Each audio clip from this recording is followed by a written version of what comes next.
name is Justin Wiley, and I am the owner and the winemaker at Vapiano Vineyards, located in Walla Walla, Washington.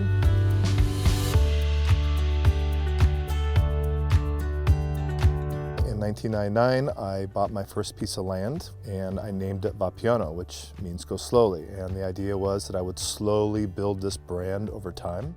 I started my garage in 1998, making 2 or 3 barrels of wine, and slowly grew the vineyard to 20 acres.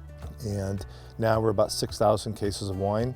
And most of our wine today is sold direct to consumer, and the balance of it is sold a little bit in Europe, a little bit on the East Coast, and obviously the Pacific Northwest. We had a great year last year. I am pretty blessed with that. About 4 years ago, I started to move towards a direct-to-consumer model versus selling distribution. And that was just a choice I made on my own 4 years ago, and that has really, really helped us today. Well, I think when the pandemic hit, we all didn't know what to expect. We knew we weren't going to have a lot of tourism. We all had to pivot. We had to think about how we were going to reach our consumers. I couldn't go to a winemaker dinner. I couldn't sit with people and say thank you and have a great time. So we started working with our virtual tastings. We actually shipped them the sample bottles in really small bottles, 3 different samples, and everybody had a time that they would get online, and I would give my speech about barrels, cooperages, the history of barrels, history of winemaking, and then from there we actually tasted all the wines together as though I was pulling a barrel sample if they were at the winery.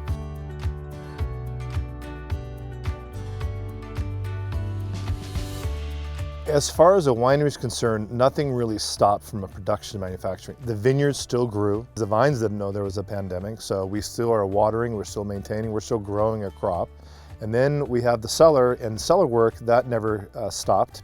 So we still went through harvest, we still were bottling. I think what was different was being able to go visit a restaurant and be able to take my wines to a restaurant and do an account call and sit down and talk about the new vintage, what's available. All of that stopped.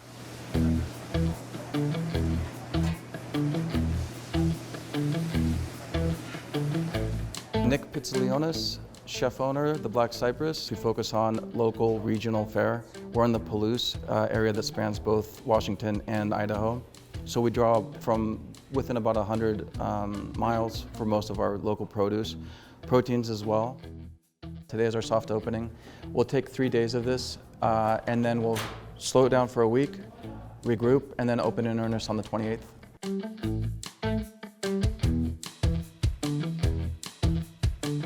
I was drawn to the industry for the food, the culinary aspect of it, and the hospitality of it. The business was always something that I just tried to attend to and hope that if I just do good food and good service, everything else would fall into place. And to date it had. When we saw what was happening in Italy, we got very scared, and we knew really quickly that we were going to have trouble. Operating a restaurant during a pandemic, from what we were seeing happening, if we don't get some sort of help, we were not going to make it. In my life and the way that we work, you just grind through everything. You work through to make it happen. When it became apparent that good food and good service was not going to get me out of this thing, I just buckled down. I stayed at home and just read all day. And that was not something that I did before. I worked on my feet with my hands. I just sat in front of the computer and saw what can we get, under what conditions, how are we going to pay it back, how do we pivot, how long is this going to last, what do I do with the crew. A very different approach to work than I had done in my professional life as a restaurant person. I saw my colleagues around me, they kept working, they kept trying to grind it out, and I could see them deteriorating mentally, emotionally, physically, financially, to the point where I felt compelled to just try to share some of this and say, work, yeah, great, let's do all that, but don't lose sight of this thing. We're not going to grind our way out of this. Like everything else, all the other adversity that we had in our lives working in this industry, it won't work this time. Luckily, we got that help. We did. I was following it closely, so that helped me on the federal level through the PPPs, the different programs that they put out, the EIDL loans, currently the employee retention credit. All these programs, ultimately, at the end of the day, they saved us.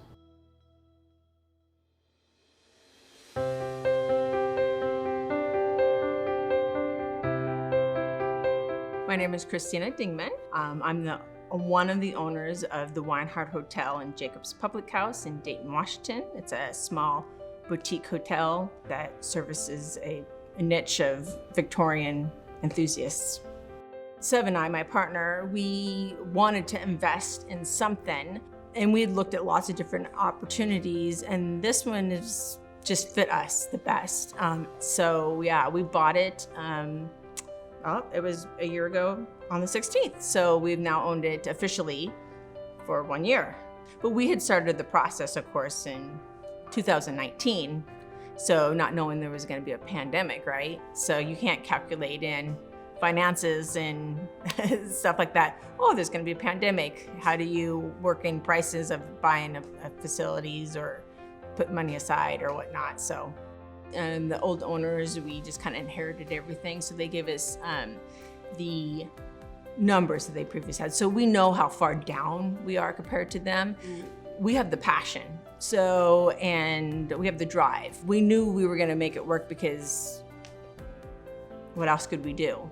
I have worked every position here. I've worked intensely at cleaning the rooms, to cooking, to customer service, to the websites, to everything. So I have did a very quick learn of all aspects of this job.